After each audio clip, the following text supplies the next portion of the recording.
Hello hello स्वागत छ मेरो बिहानीको सुरुवात कसरी हुन्छ म तपाईहरुलाई भन्दैछु र म सुरुमा उठ्ने बित्तिकै मुख धोएर चाहिँ कागती पानी अनि थोरै बिरे नुन खान्छु। सो त्यसलाई मैले रेडी गर्दैछु। एउटा चाहिँ पुरै खानुहुन्न नि त बिहानैका बिहानै, त्यही भएर हाफ मात्रै खान्छु। हाफ मात्रै खानु पनि राम्रो हुन्छ नि त, फेरि प्रेसर लो हुन्छ हैन।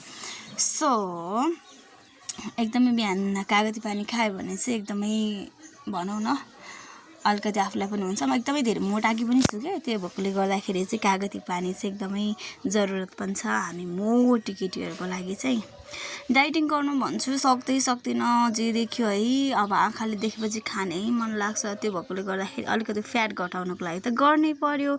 त्यसपछि म हैन एकछिन वाकिङको लागि साथीसँग हामी वाकिङ गयौँ। अनि वाकमा चाहिँ हामीले तरकारीहरू पनि किन्यौँ। अनि माथि हामी चोकसम्म जान्छौँ नि त जहिले हैन। अब कहिले खान्छ भने निन्द्राले फेरि हैन। अनि कति राम्रो फुल पनि फुलेको रहेछ के, हेर्नु न, मैले त टिपेर लाई पनि हालेँ।